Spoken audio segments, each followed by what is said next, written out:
Okay, this is Psych 222. It is Friday, February 12th, and we continue on with Chapter 4. Quick recap of what we talked about last time. We talked about things like independent events, dependent events, conditional probability, the mathematics of probability. So we talked about the rules of probability a little bit.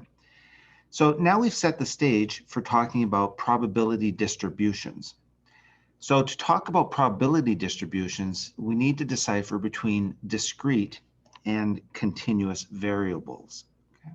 Now, quick recap of what a variable is. Remember what a variable is.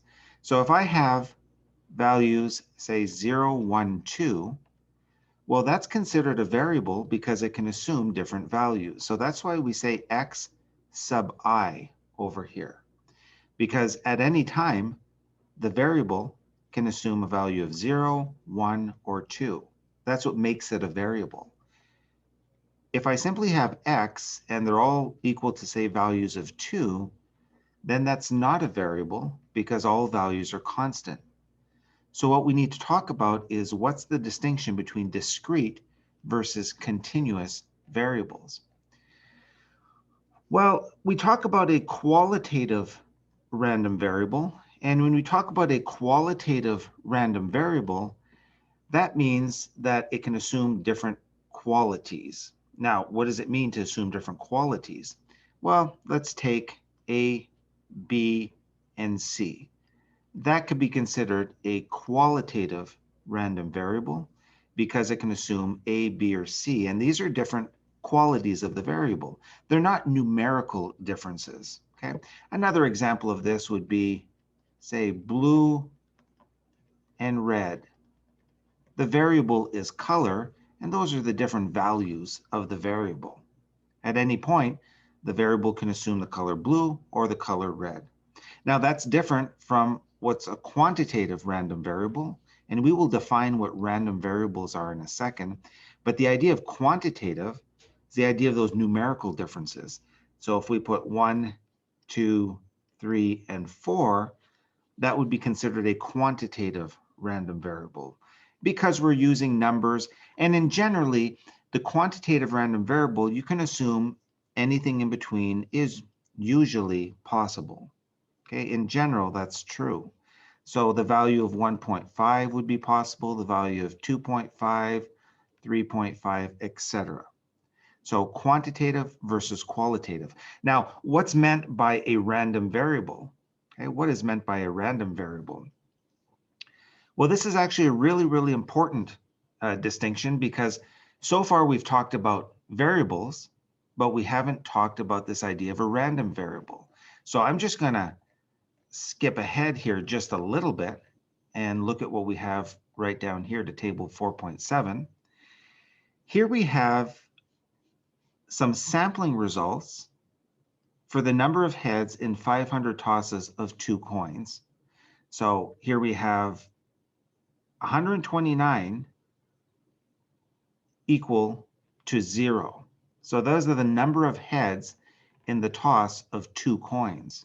Here there's 0 heads in those tosses, 1 head in those tosses, and 2 heads in those tosses. So what they've done here in the book is they've simulated doing this many, many different times. So we can see that a total of 242 times was there 1 head and therefore 1 tail. Makes sense that that would be the most likely result here because we would expect if we flipped a coin many times that we'd get some heads and some tails. So the fact that this is a large number compared to these other 2 possibilities, that kind of makes some sense. But still, we can flip that coin and get 0 heads or get 2 heads. Now, this is the frequency distribution, and we know what frequency distributions are. It's just laying out the frequency of the different possibilities. There's the relative frequency, so there's the frequency over the total, and this makes this a variable.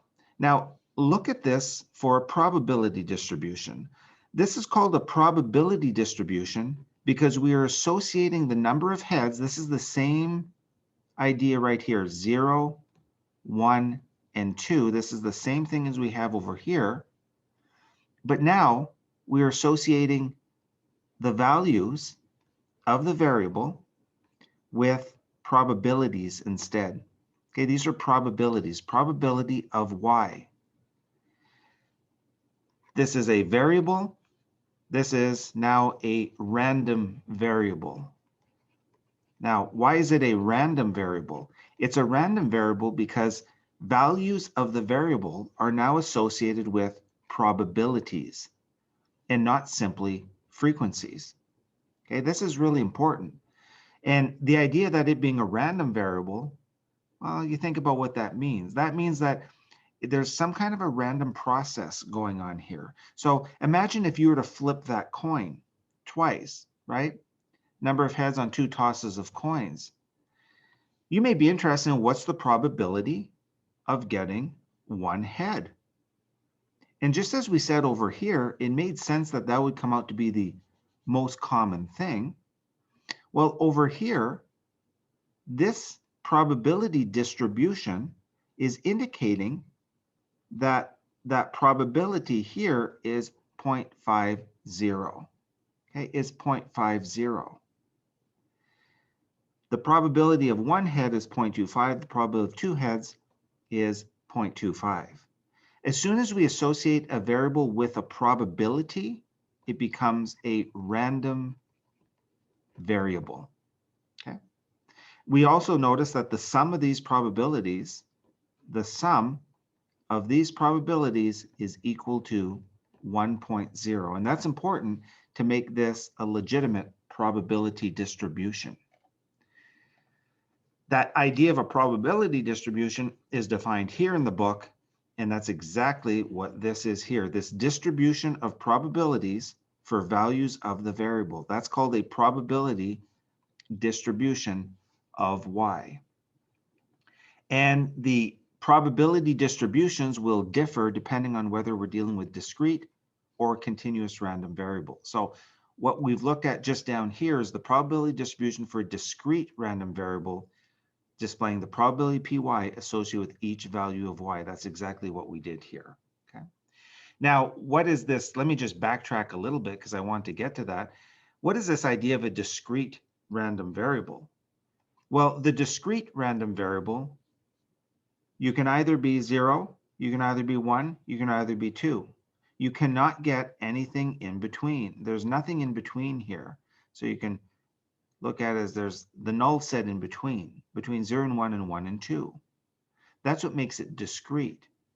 So in a sense, what we've looked at here, the discrete variable, is very similar in nature to this qualitative variable up here, right? The qualitative variable, we said it could be A, it could be B, it could be C, or it could be blue, or it could be red, different categories, different qualities. Well, it's understood here that you cannot be between blue and red, at least not the way we're defining this variable. Now, we know that you can have different shades of color, but in terms of how we've defined this as blue or red, you cannot be anything in between here, right? That's what's making it that qualitative idea, that there's different qualities to it. Well, that idea is essentially the same thing as thinking about this idea of a discrete random variable. If it's discrete, there's nothing in between here, okay? Now, if it's a continuous random variable, well, then any and every possibility is allowable between values of the variable. So that means if this is continuous, well, forget all of this stuff. You can have anything in between here. Anything is possible. So 0.000003 is possible. 1.116825 is possible. That's what makes it truly continuous. What we've just looked at down here is an example of a discrete random variable. So this is just for discrete. Notice that with discrete, we can associate values with probabilities. So I can say the probability of 0 heads is 0.25. The probability of 1 head is 0.50. Probability of 2 heads is 0.25. That's only for a discrete random variable. If this variable were continuous, right? If this variable was 0, 1, 2, and any and every value was possible in between here, I would not be able to associate exact probabilities. I'd have to do something different. And we're going to see that in a moment because that would be a continuous random variable. Okay, so that distinction between discrete and continuous is important because of the nature of attaching those probability distributions to the values of the variable. Okay. Again, that's discrete. We'll see how we deal with continuity pretty soon. Well, there's a probability distribution for the number of heads when we graph it. There it is, probability of y, and there's our different values. Now, notice on this axis, it has 0.5 and has 1.5, even though those are not possibilities for this. You can either get 0 heads, you can get 1 head, you can get 2 heads, even though the axis contains these values. But since it's discrete, we know that nothing in between these values can exist. Okay. So there are the properties of discrete random variables. The probability associated with every value of y lies between 0 and 1. It has to, because that sum of probabilities we said has to equal 1, right? We just said that above. So the probability associated with every value has to be between 0 and 1. Remember, 0 to 1 is that range on allowable probabilities. Probability ranges from 0 to 1. We talked a bit about that last time. The sum of all the probabilities is equal to 1. That's exactly what we said above. The probabilities for a discrete random variable are additive. Hence, the probability of y equals 1 or 2 is equal to the probability of 1 plus probability of 2. Okay.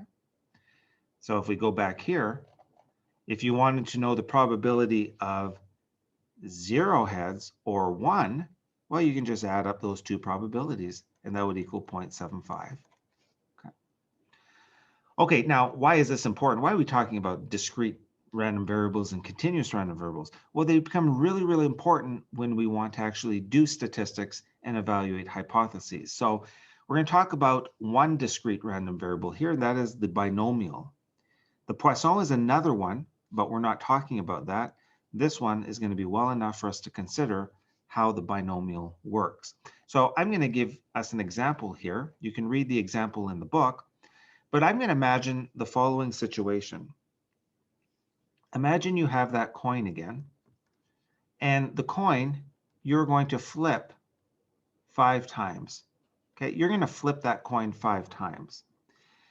And you'd like to know what's the probability of 2 heads on the coin. Okay, so what's the probability of getting 2 heads on the coin? Well, we have to make an assumption about the coin. Okay. First of all, we have to assume what the probability of head on any given trial is on the coin. So let's put our trials right here. 1, 2, 3, 4, 5. There's the first trial, there's the second, there's the third, there's the fourth, there's the fifth. Let's assume that the coin that we're flipping has a probability of heads equal to 0.5 on any given flip. Okay, so imagine, to put this example in context, imagine that you found a coin outside.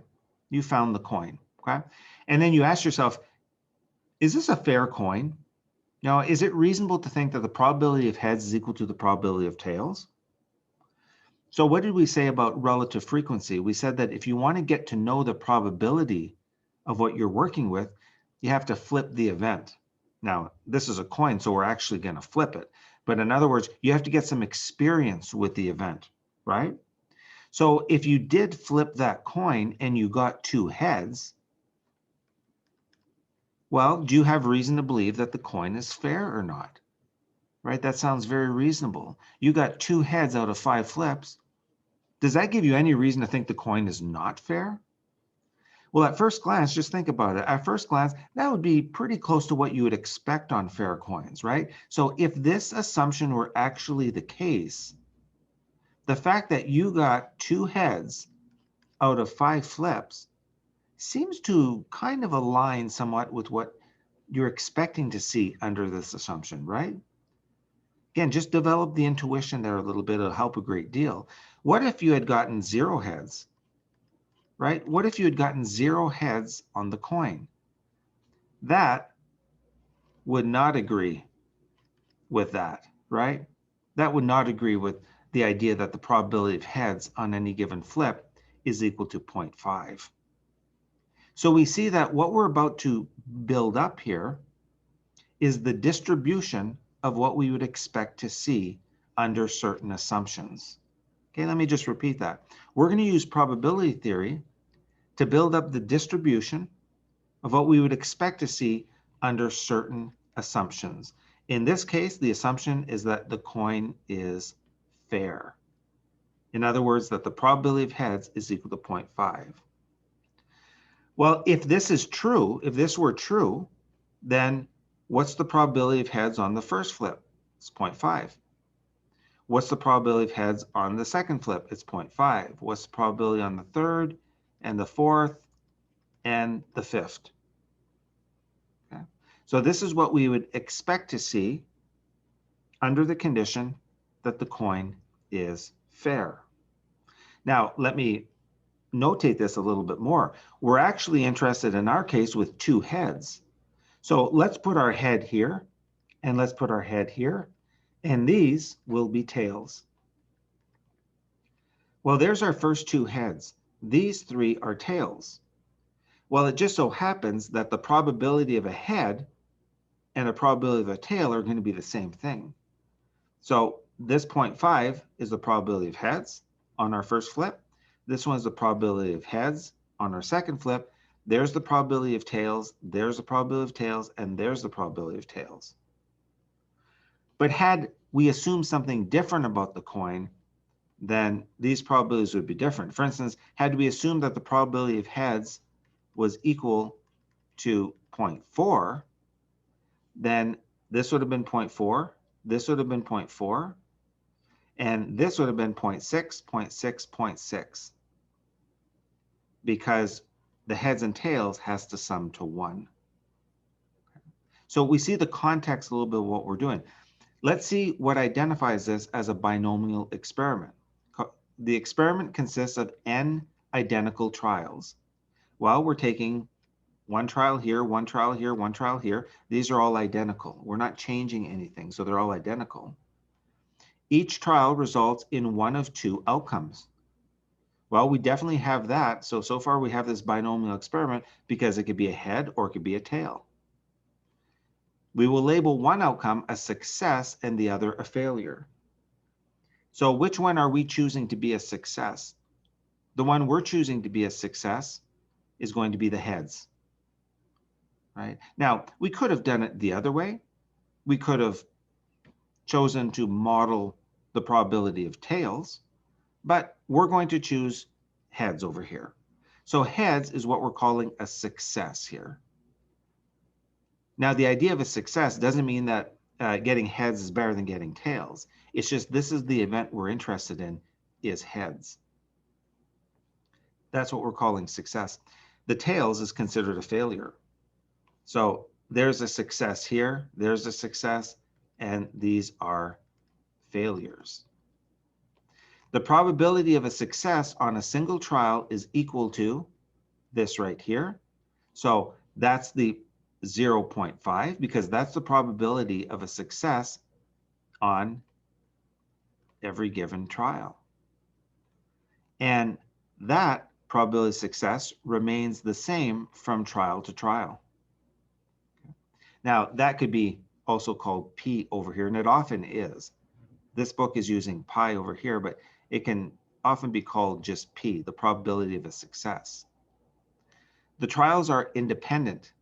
That is, the outcome of one trial does not influence the outcome of any other trial. So what that means is the fact that I got a head here is not informing me of the probability of getting a head here. These are all independent trials. So notice that we are making the assumption of independence, and that's probabilistic independence, because that's what we learned last time. The idea of independence, probability and independence, we're going to assume these trials are independent of one another. And finally, 5, the random variable y is the number of successes observed during the N trials. So here, how many successes are we interested in? We're interested in 2 successes. So that is our random variable. Now, why is it called a random variable? Well, it's called a random variable because of that idea of attaching a probability distribution to it, which we just talked about previously. It's a random variable which implies probabilities, right? So again, just to recap what we're doing here is we are going to use this binomial experiment to help us address the question of the coin. So I'm interested in knowing what's the probability of getting 2 heads out of 5 flips on a coin for which I assume the probability of heads is equal to 0.5 from flip to flip. Again, simulates what you would do if you actually found a coin. You just wanted some evidence to see if it was maybe fair or not. So I've got my 2 heads here. I've got my 3 tails here. I'm going to use the binomial distribution to help answer that question. Well, how can I address this question? Well, here's how we can do it. Let's compute the probability of this particular sequence. So if I take, I'm going to just put it down here. If I take the probability of that sequence, 0.5 times 0.5 times 0.5 times 0.5, 1, 2, 3, 4, times 0.5, that's going to equal 0.03125. Okay, that's what that particular sequence is going to equal to. Now, this is 2 heads, the 3 tails. So the probability, when you multiply that through, of this particular sequence is 0.3125.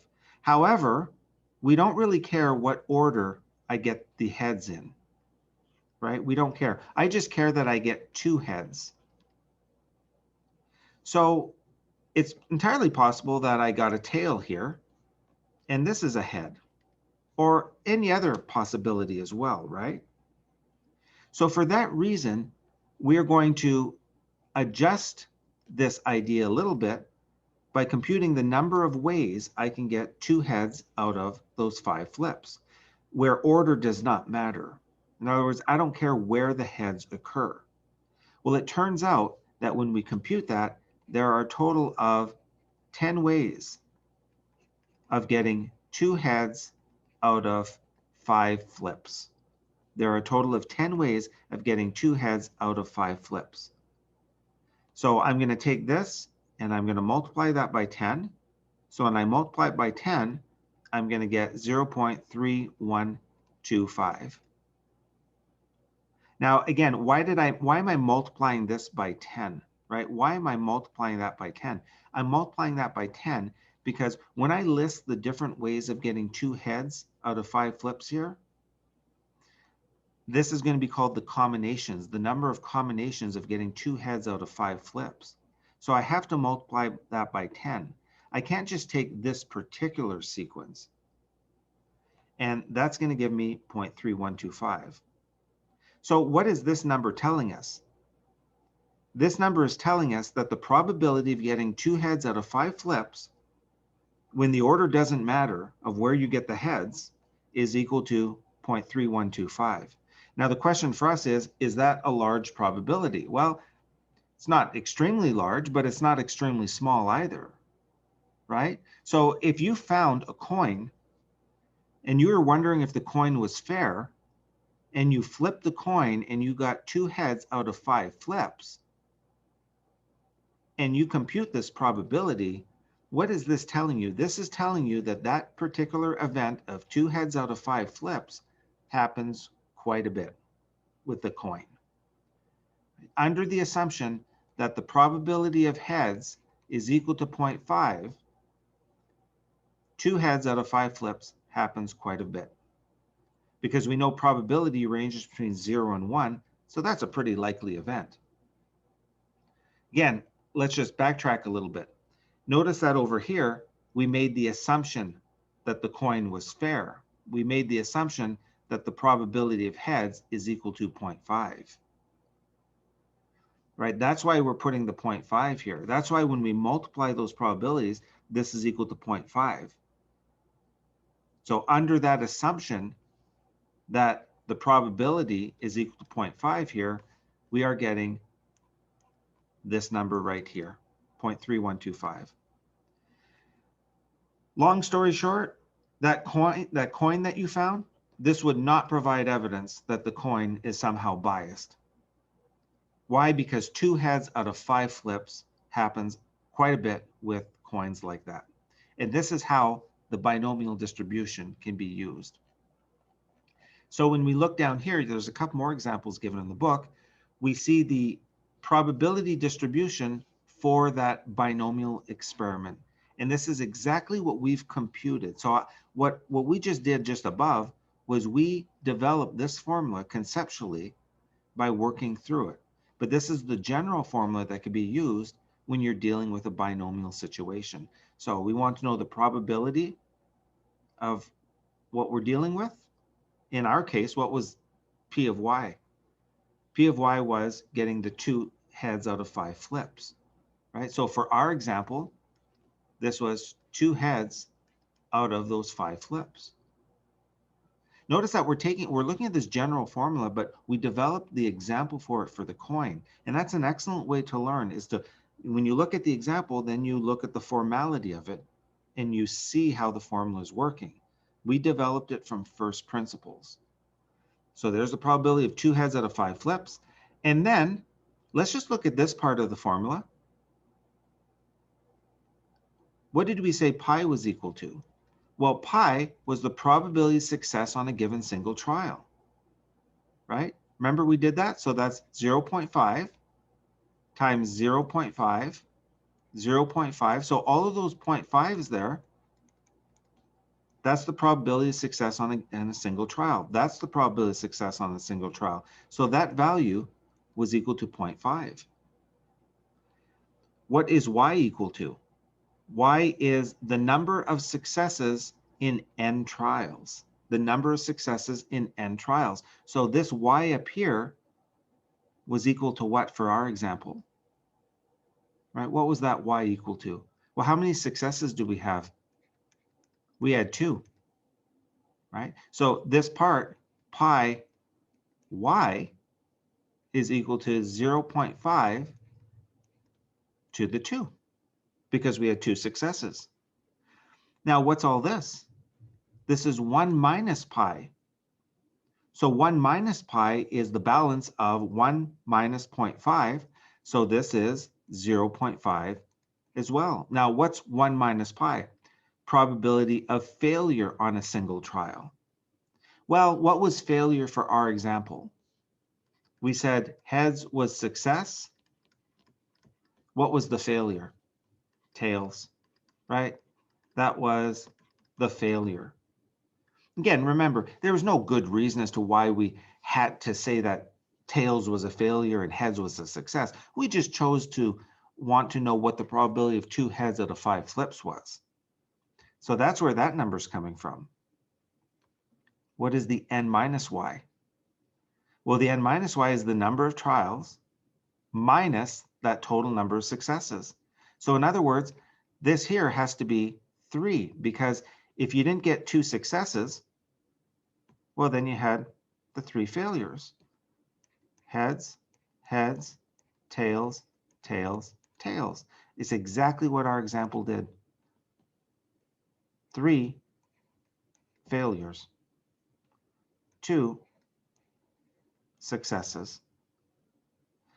What we did in our example, you see why we multiplied then, right? We're using this formula now. In our example that we just did above, you can look at it for reference. 0.5, 0.5, 0.5, 0.5, 0.5. We multiplied those probabilities. 0.5 to the 2 times 0.5 to the 3. That's the same thing as writing all this out. Again, remember I said that it would change a little bit if the probability of successes and failures were different. But in our case, they're the same. So what we actually did in this part of the formula using the coin is we computed the probability of this particular sequence. We computed the probability of this particular sequence of 2 heads followed by 3 tails. That's what all of this is representing. But then what was the last part that we did? The last part, we had to concede that we don't care where the heads occur, right? We didn't care where the heads occur. We just cared that we got 2 heads. Remember, whether the head happens here and the tail happens here, we didn't care. We just cared that we got 2 heads somewhere. Well, for that, we had to compute what are called the number of combinations. And that's this part of the formula right here. So when we multiplied by 10, this is what we were doing right here, where n factorial is taking the number, then minus 1 minus 2. So 5 factorial is equal to 5 times 4 times 3 times 2 times 1. That's how you read factorial notation. And then we have y factorial and n minus y factorial. But the point is that this whole part of the formula was computing those number of combinations because we did not care where the heads occurred. That is the general formula for computing the probability of y in a binomial experiment. And again, this is the general formula. We applied it to our coin example. But when you look at different examples in the book, and when you have to do one for assignment, this is the general formula you're working with. And again, what is this telling you here? Well, this is the probability of what you're wanting to see for successes, right? So Py was the probability of the 2 heads out of the 5 flips. So for our particular example, that came out to be, what did that come out to be? Well, down here, that came out to be for 3125. And if you compute that using this formula, you'll see you'll come to that answer. I just went to the answer because I've computed this before, but if you put those numbers in, you'll see you get this number for 2 heads out of 5 flips. So again, why is this meaningful, right? Why is this meaningful? Well, this is meaningful because if you did find a coin and you flipped the coin and you got 2 heads out of 5 flips, what this is telling you is that events like that happen fairly frequently because it has a relatively high probability.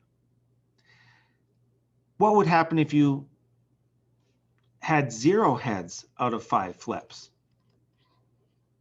Well, you may ask, what's the probability of that particular event? Right? You may ask, what's the probability of an event like that? Well, then you can compute the binomial and see what that probability is. If that probability comes out to be really low, right? Imagine that this probability is low, very, very small. What would that suggest? That would probably suggest maybe some doubt, right? That would suggest doubt of coin fairness, right? That would suggest some doubt of coin fairness. Because on fair coins, we know how fair coins behave, that the probability of heads is equal to 0.5. Well, if you got 0 heads out of 5 flips, when you compute that binomial probability, would you be expecting something like this? Nope. You'd be expecting a much less probability, right? You'd be expecting a much smaller probability. And if that probability got small enough, right, if it got smaller and smaller and smaller, well, then eventually you're doubting the coin fairness. Because we know how fair coins behave. So if you get an extreme result, it would cause you to doubt the fairness of the coin. Okay? And we will return to that general idea in terms of how to evaluate hypotheses later. But that's how you use the binomial distribution in that binomial experiment idea. And again, more examples here. Not all the examples are terribly interesting, but you can look at how they're using the binomial setting to address different questions. We've done it for the coin, and that's a good example to kind of remember how the binomial works. Okay. Well, just like we can for an ordinary variable, we can compute the mean and the standard deviation of the binomial distribution. Okay.